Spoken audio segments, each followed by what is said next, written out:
I'll just make sure the sun's behind me. So this is Rich. Met 30 seconds ago, and he's had 30 seconds to think about the question, what do you think happens after this life? So what's your, I guess just what's your initial reaction to that? What do you think about that? So I don't... And you can talk to me. Yeah. I mean, I think at this point in my life, I don't put that much thought into it. Mm-hmm. And am not particularly concerned about what happens. Okay. That's kind of where I stand. If you're gonna die today and you knew it, would you be concerned? No. Okay. So it's not necessarily that you're young or at this point in your life. It's more. I mean, I don't know how. I mean, I'm in my 40s. Oh. So, I mean, you probably got like a gray beard, and I don't even know it. Nah, but I'm getting there. I'm getting some strength. What I mean by that when I say I don't think about it anymore is I think that, I feel pretty content as to, where I stand as far as existential questions. Yeah. And so I'm at a secure place where I feel I'm not concerned. Would you say, do you believe in God or a higher power? I would describe myself as an agnostic. Uh-huh. Yeah. And particularly probably like a humanist. Okay. So meaning that obviously I judge or I base my decisions, I base my choices often, largely on like the human experience and what I go through as a human. Uh-huh. And because of that, and just the shared experience that we have as human beings, right? So I feel pain, I feel hurt, I feel joy, I feel all these things, and I generally know what I like and what I don't like and how I prefer to be treated. Yeah. And that's how I treat others. And so that's how I pretty much have been operating, I think. And so because of that, I don't really concern myself about the afterlife or higher power. And so by saying I'm an agnostic, I'm not saying, I'm not an atheist. I'm not saying for sure there's no God. Yeah. It's just kind of like the theory of relativity is a theory. Yeah. As I feel, so is religion in my respect. Yeah. So I don't think one is right or wrong. I just generally don't get too concerned about whether it is right or wrong. Yeah. Now, I don't know if you're big on labels or whatever, but I haven't come across. So I've done, I've talked to a lot of people. Yeah. Not too many people describe themselves as a humanist. Yeah. And if they did, even, I'm not so sure. There's is there a pretty set definition of what that means, or like what do you believe it means? I guess. Yeah. Again, I just kind of feel that it is. I mean, I've researched it, nominally, just kind of on the surface. I wouldn't go so say as like I'm a scholar or anything. Right. Yeah. But again, my understanding is that, and so by saying I think it focuses more on the secular. Like a secular humanist, right? Yeah. And so more so again, just like what is kind of like our material experiences, right? And what we're experiencing right now as humans, and what humans have experienced throughout history, and just kind of judging from that regardless if across kind of beyond cultures, beyond religions, identifying what it is that we as humans all have in common. I mean, we can sit and quibble about our faith traditions and our politics and so on and so forth. I think for, and again, I mean, I wouldn't say that I'm so set as to say that this is going to be my belief forever. I'm never going to change my belief. But for me, it's a good foundation, right? And it's like, well, you know, we can sit, we can argue. I mean, I think we're seeing that in this country, sadly. I mean, if we talk about politics, I mean, it's ridiculously divided. Part of the reason I do these, you know, and record them is I'm trying to show we can have positive conversations. No doubt. It's pretty rare that I agree with the people I talk to. Yeah, exactly. And I mean, exactly. And I think it's okay that we don't agree. Yeah. Right? Yeah. For me, I'm more so like, well, let's identify what we have in common. Yeah. I mean, again, tell me your name again? Jeff, yeah. So, Jeff, I mean, I don't know if I'm ever going to see you again after this, but it doesn't matter that we don't agree, right? Because I think, for the most part, as long as we can agree on general stuff, that more or less you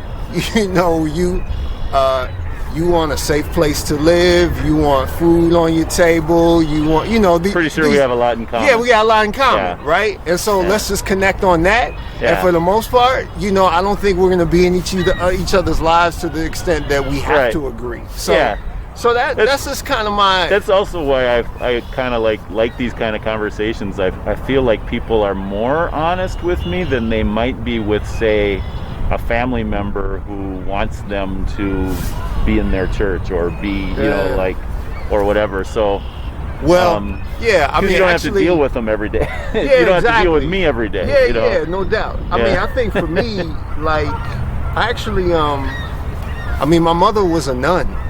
Oh, wow. As a matter of fact. How's that work? Yeah, well, I mean, obviously I came into being, but I mean, my mom, she was she was before you were born. She was before I was born. That's interesting.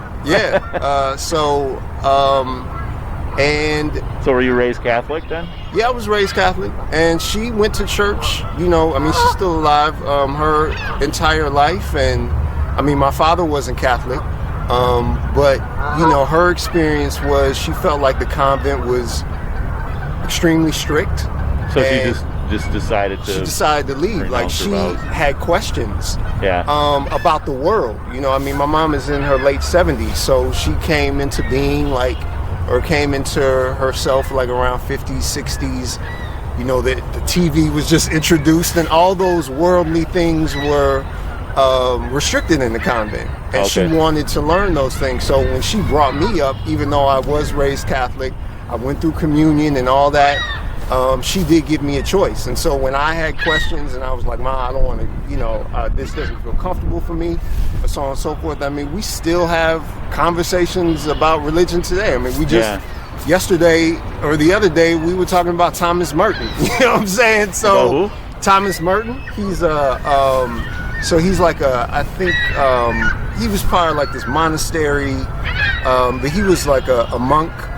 I forgot his, but yeah, he's kind of well known in the I forgot.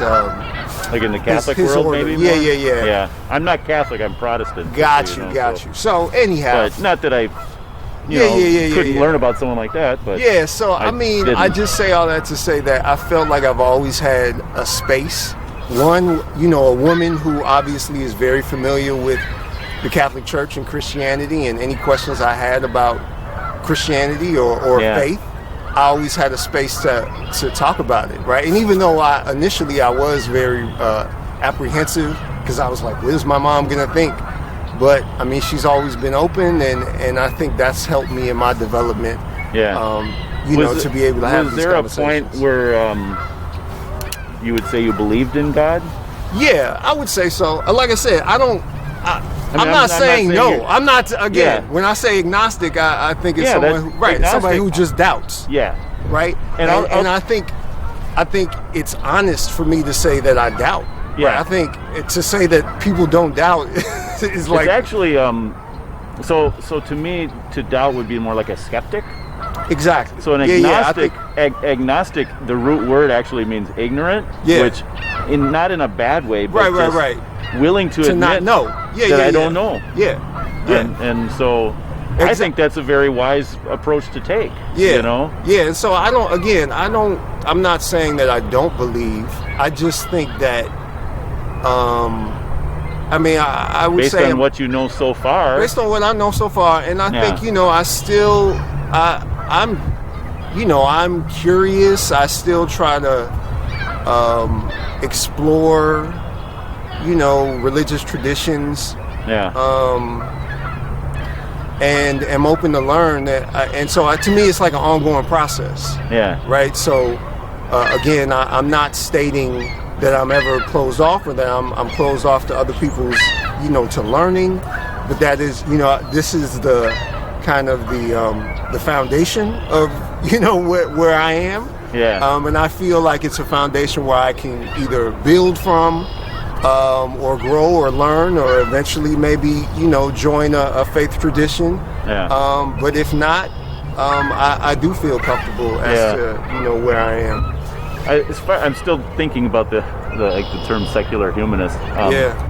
To me, from what I understand, secular means for the moment, kind of like not looking at eternity necessarily. It's more like living in the moment.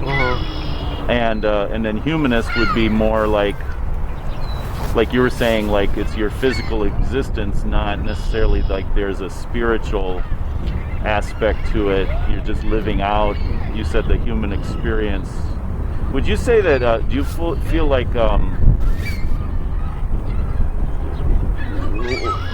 you have a purpose, as a secular humanist, your purpose would be to do what? And I'm not saying you have to have a purpose, but I'm just wondering if you do. No doubt. Yeah, I don't. The first time. I don't know that I even concern myself with that too much either, about trying to discover or figure out.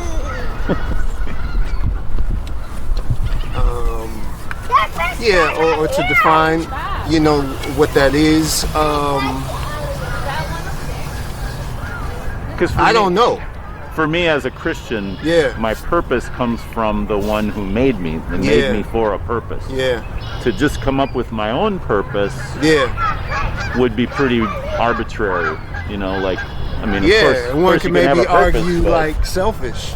Yeah, right? It's all about me and what I want to do. Indeed. Right? Agreed. Agreed. Yeah, absolutely. Absolutely. I think I would struggle with that. Yeah, no, I'm with that. I agree with that. I agree that,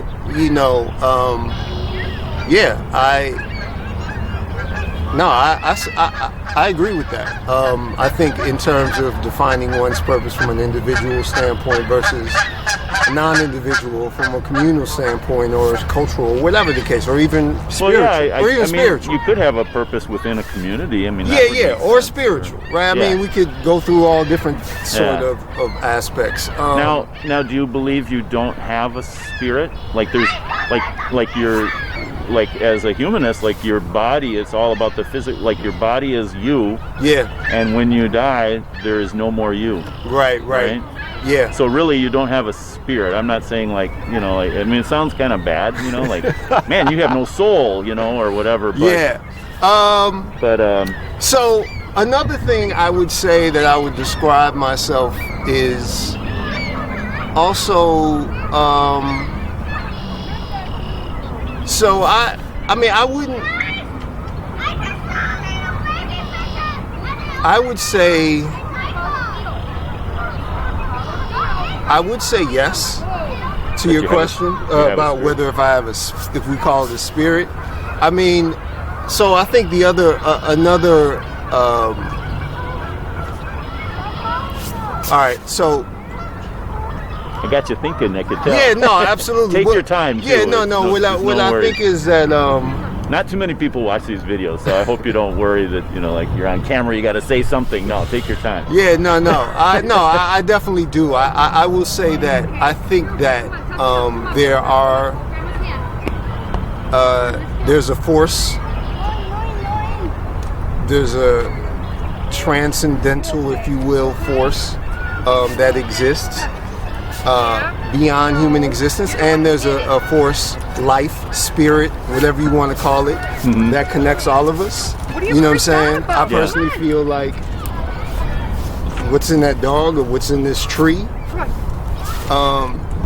it's an essence, right? I think I think my belief is in many respects is very like nature oriented.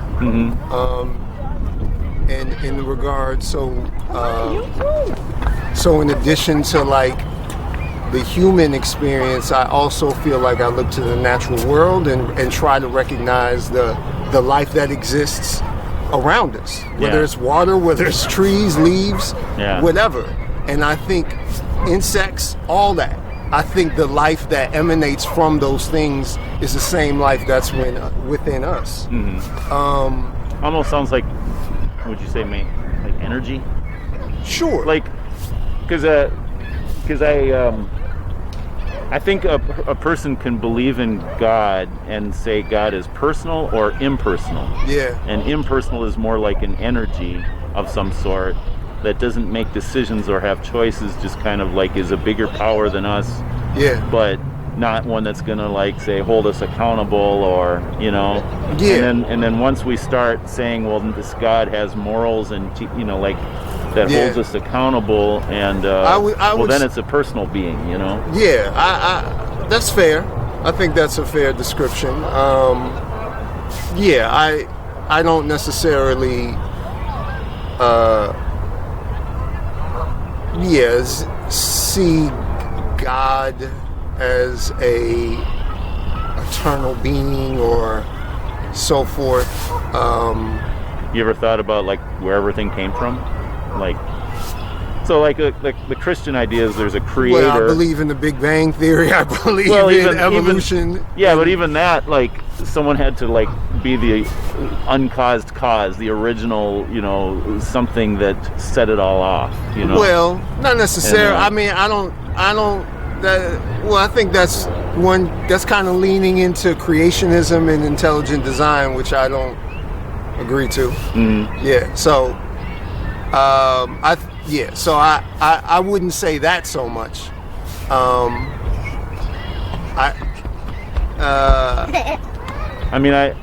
just kind of let you know where I'm at with it. Is like, okay, I understand about science and the Big Bang and all that. Yeah. But still, you have matter, energy, and time. What created all of those things? Yeah. Or like, where'd they come from?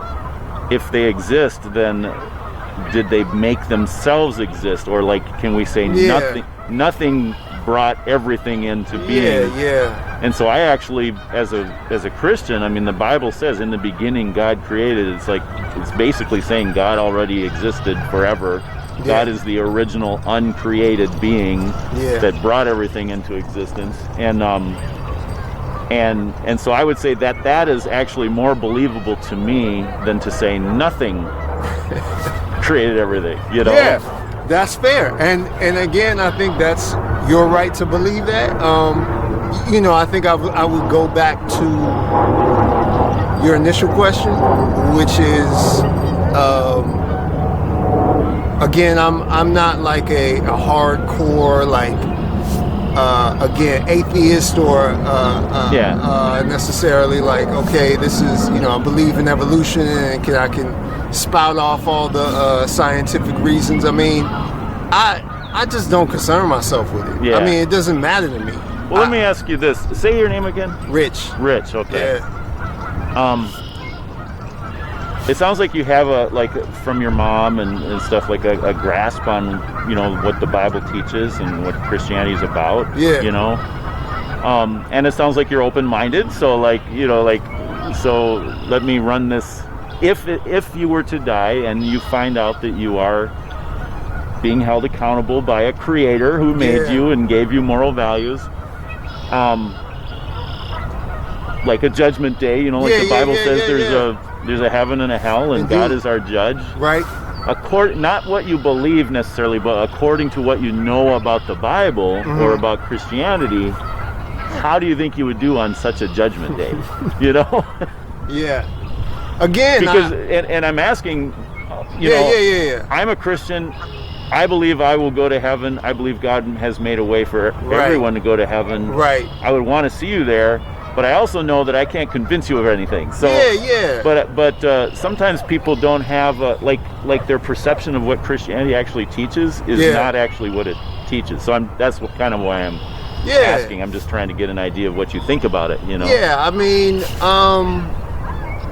again, I think I would go back to I genuinely feel.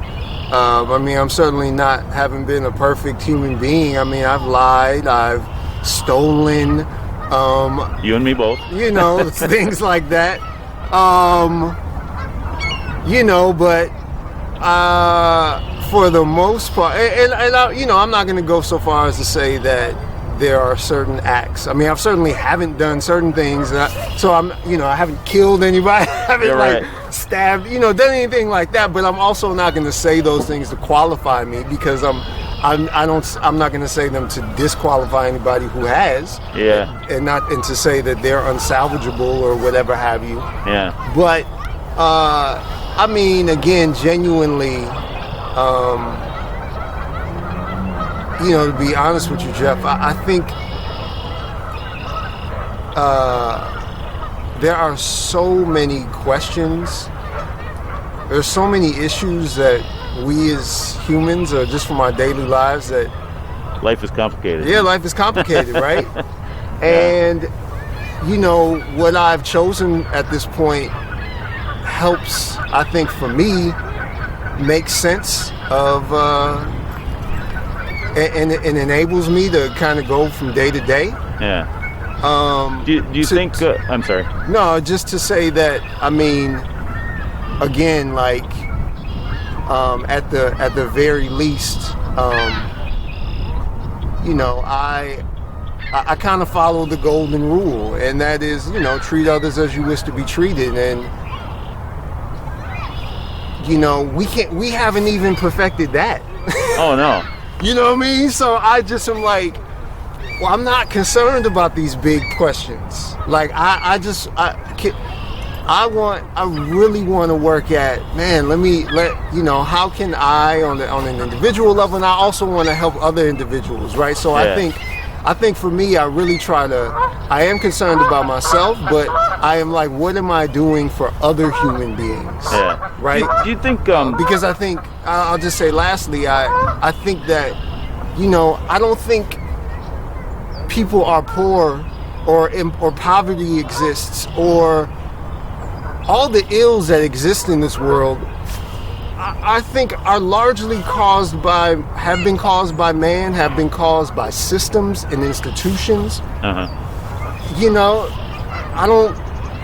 I don't think anybody who's not a Christian is dealing with social ills because they're not a Christian. Oh no, yeah. So, I'm just like, I want to address as much as possible as a human being. I want to, because I feel humans have created so much inequality. I want, as a human being, to try to remedy that.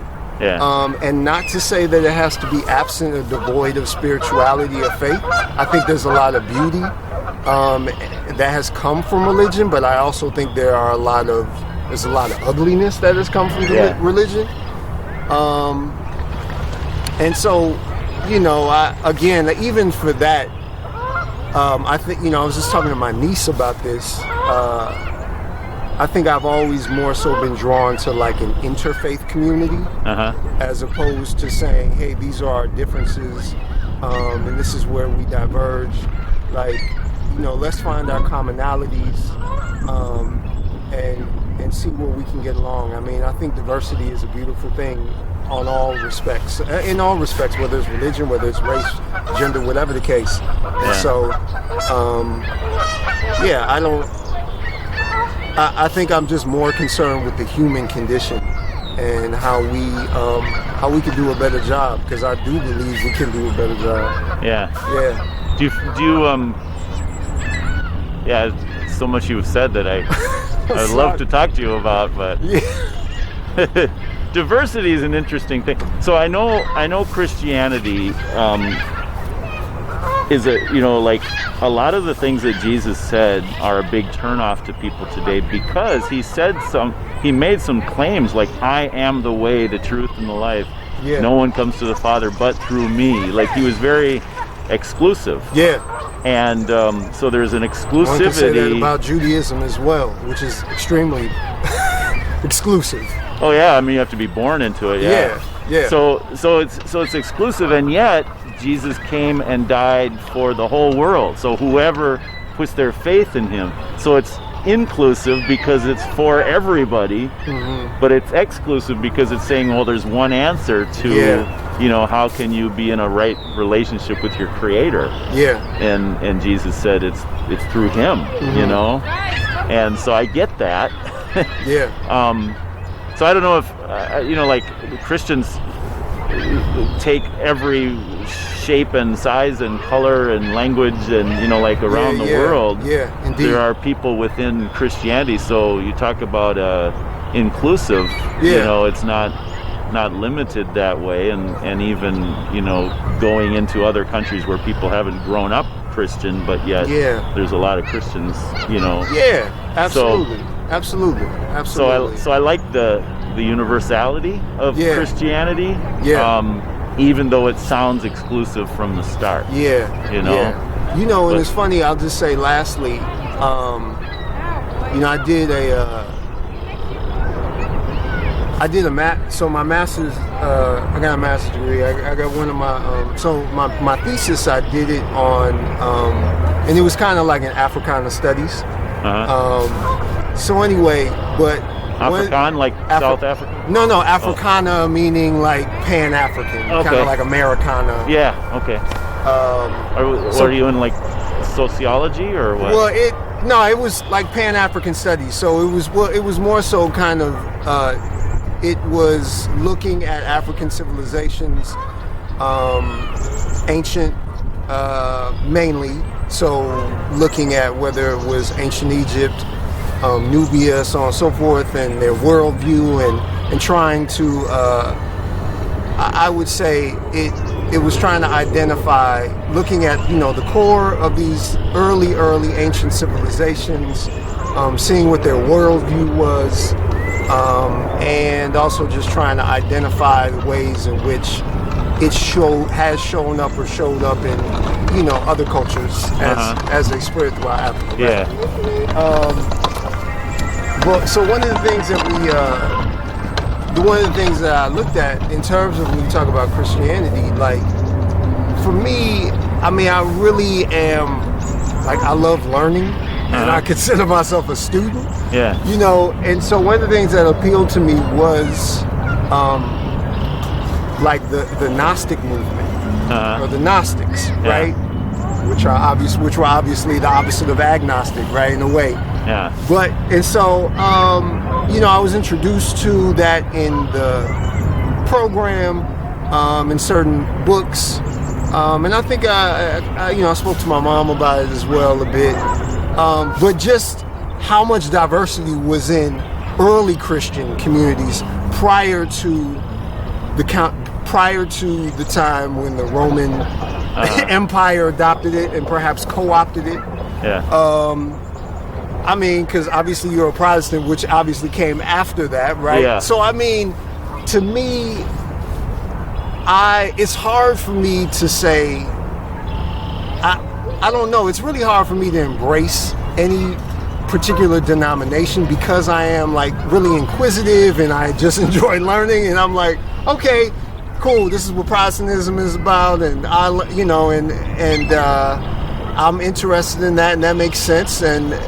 But I'm also interested in the Catholic Church. I'm also interested in what happened prior to that.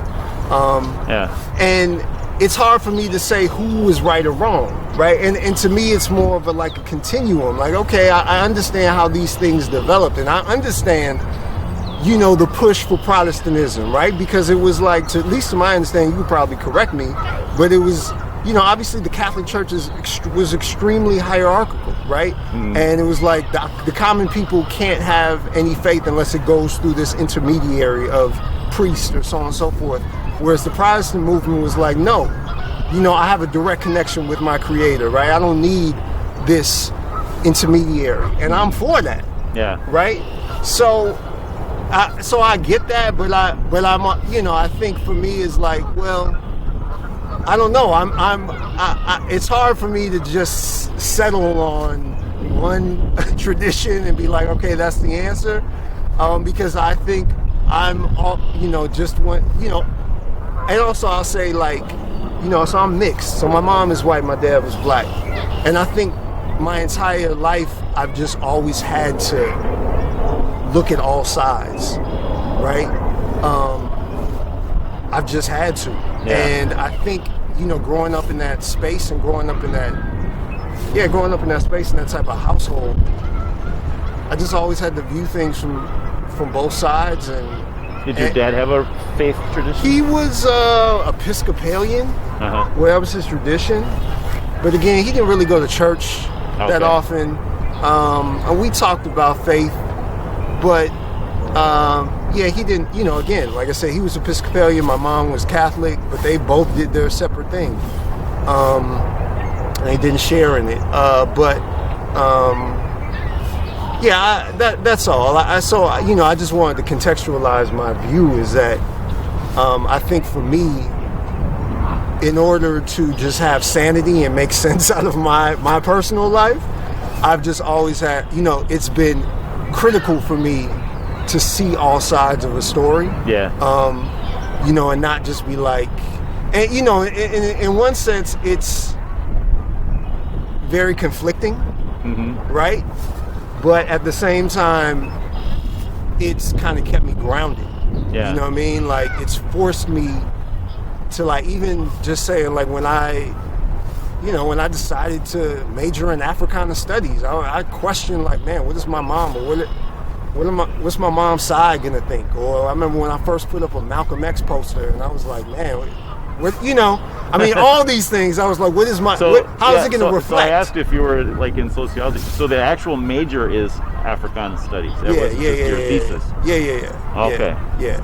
So interesting. Where it was at Northeastern Illinois. The name of the major was called Inner City Studies. Well, that's actually my major, and I went to Center for Inner City Studies. Get out of here! back in the 80s. Are you serious? That's incredible. Dr. Conrad Worrell. Yeah. Jacob Carruthers. Yeah. I had all those instructors back in the 80s. I was the only white guy there. So so I didn't know they had that major, so they have other majors now. Because I majored in inner city studies is what it was called. Yeah, that's what I majored in too. Yeah. But, I mean, you said you went, I don't, They all suspected I was like a white spy from the north side. I'm like, if I was a spy, I wouldn't be white. Yeah, I mean, this is what I'll say, Jeff. I think that one can make maybe the curriculum. I'm sure the curriculum. Well, I wasn't actually. Carruthers was still alive when I started in 2003. Yeah. So that's 20 years. Obviously, the curriculum could have changed a bit, but I think one could say the same thing about the social sciences that we could say about religion. In some senses, I do think it's very interpreted, like your personal interpretation. Yeah. So I was interested. That's hilarious, though, Jeff. I actually originally went to Moody Bible Institute. Okay. And then I felt like, okay, I'm going to be studying the Bible the rest of my life. I'm a Christian. That's what we do. So are you like a teacher? I'm CPS. High school teacher. That makes sense. And because there are a lot of teachers that went to. Yeah, I felt like because it's I felt like there was a teacher. I felt like I want to know, like I want to separate what is biblical from what is cultural in Christianity. Yeah, no doubt. And so that was the big question on my mind, and that's why I went there. And I wanted to make sense of the inner city because I was going to be working. I worked in Cabrini Green for a number of years. And South Side here. And so I wanted to have a better. And my mom's retired CPS teacher. My aunt, retired CPS teacher. I mean, I work in education, but more so like higher ed administration. Yeah. But yeah. So I felt think like I that was learned the a lot, same. and I was constantly challenged, Yeah. To dig deeper. Yeah, indeed. So- Indeed. I mean, I have a love-hate relationship with that program and degree, but because it's not the most practical to. Yeah, no, I went on. I had to go back and take, enough credits for, like my social studies That's incredible. endorsement and Like I English never meet people who got that degree in no, yeah. inner city studies. So what's the likelihood? So I felt like in the whole woke movement, or not the woke movement, but the just ethnic. I don't even know how to put it. Multiculturalism. Yeah. I was there when it really first started. Got you. Like back in the 80s. Got you. Yeah. And now we're seeing the results of it. Yeah. Yeah. So, yeah. Let me ask you this, Rich, or it's Rich, right? Yeah. You say you're comfortable with the idea of, like you don't need to know about religion and stuff like that. Do you think it would, make a difference if you felt like, okay, if what the Bible says is true, and I am, going to be judged, and God would find me guilty of sin, Yeah. and I would end up in hell, Yeah. I mean that's a big stretch because you don't believe it, so it's like how it. But I'll just tell you my theory, right? Yeah.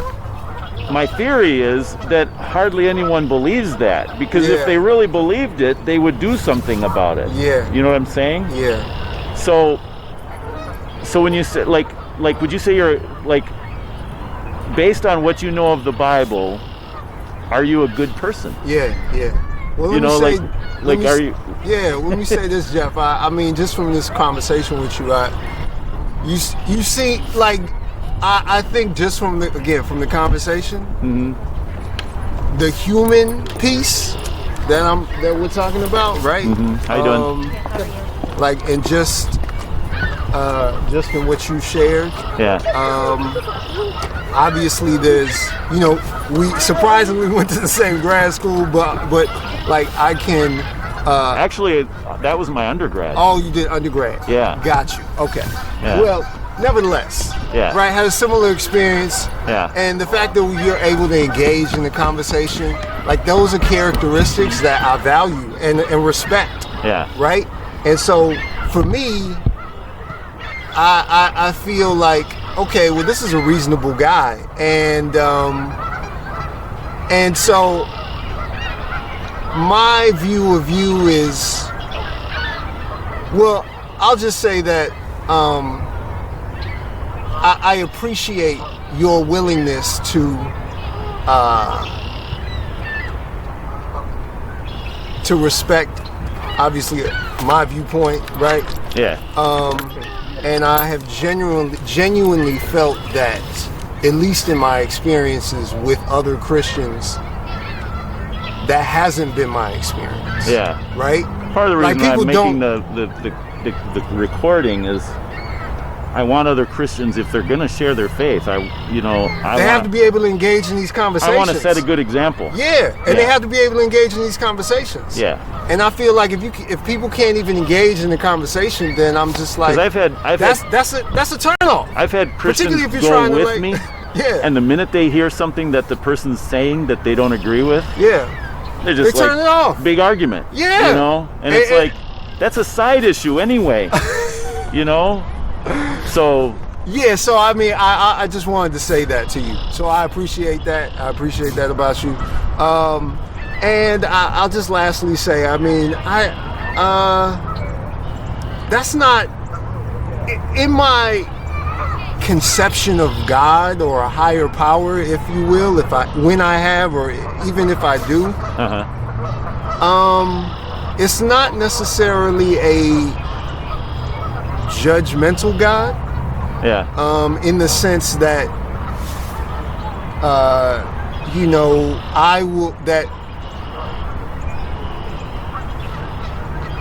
that's really, I think that's one, and that's not how I conceive of God. So when I do contemplate the idea or contemplate the concept, and so I'll just say that, and even so, it wouldn't be such a being that again, if it's a being that is forgiving, it was all forgiving and supposedly died Jesus supposedly died for my sins and so on and so forth, it's hard for me to believe that just because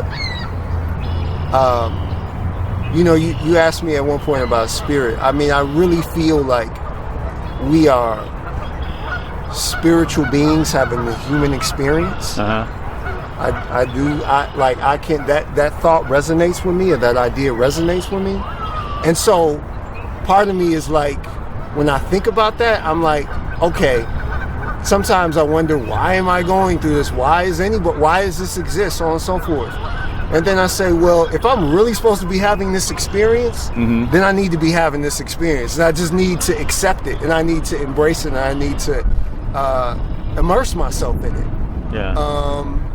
And I won't be judged because of it, right? I mean, so one would hope. Well, yeah. I mean, that's what I hope. Yeah. But again, I think that's my view, right? Yeah. And if I am, then I am. Yeah. But I mean, I come across a lot like that. It's like, okay, if God wants to judge me, here I am. Have at it, you know. And and there's kind of like a little bravado in that, you know, like, you want to judge me, you want a piece of me. No, I'm not saying that. No, I know, but I'm just saying. Yeah. So, again, I think it goes back to me saying, for me, it's a process. Yeah. And again, it's not coming from a bravado space, like. No, I know, but I'm just piggybacking off what you're saying to say that I think that would be more so, hey, whatever happens, I don't care. I'm not saying that. I do feel like I'm constantly evolving and constantly trying to learn, and I'm open to, about whether it's these conversations or to read or joining a community. I mean, I'm not ruling it out. I'm not ruling out that I may join a church or may convert to a particular tradition at some point. But until that day, this is the credo I'm trying to follow, and this is how I live my life. In the interest of trying to correct maybe perceptions, and also knowing that I'm probably wearing out my welcome and we probably need to get going. It's kind of cold out. Do you think that Christianity teaches that if a person goes to heaven or hell, it's like, what would be the reason someone would be sent to hell? Would it be because they've committed sins, or would it be because they've not believed the right thing? If you do show this to people, I'm going to say Donald Trump and Hitler are probably going to hell. No, I'm joking. But no. Yeah, but then why? No, I'm joking. I mean, I'm joking. I don't necessarily wish it. Okay, so this is what I'll say. I don't know, Jeff. I'm not saying what you think, but what do you think the Bible says about that? I guess that's what I'm trying to get at. Okay, yeah. Well, this is what I will also say, right?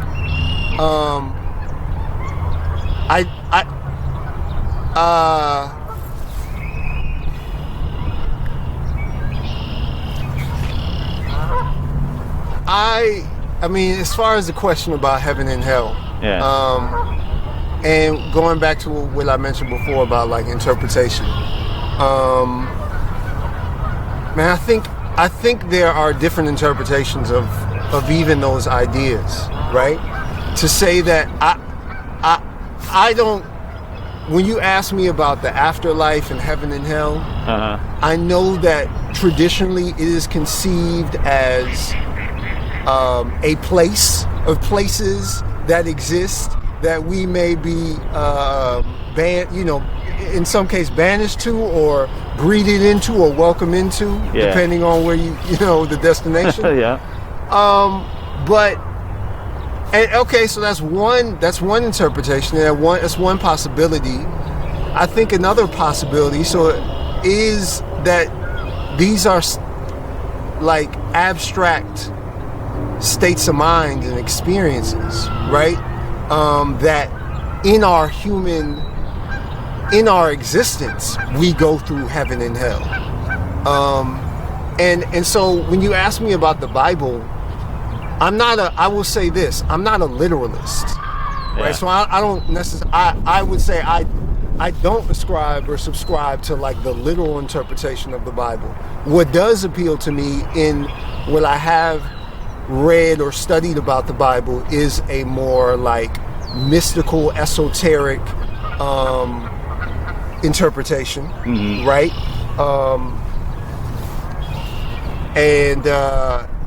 And so those traditions more so appeal to me. And so I would engage in somebody who's like, okay, well, is it? And it's possible that they're both right.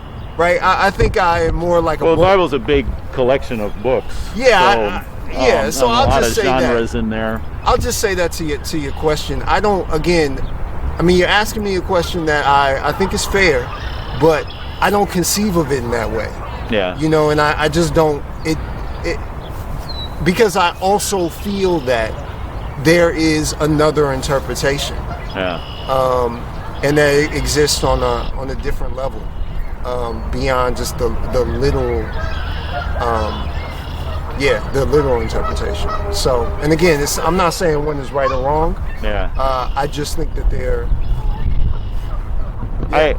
I guess just so you know, I take the idea that the Bible, I wouldn't read it literally in everywhere because it's a lot of different genres of literature. Okay. But I do literally believe it's God's word.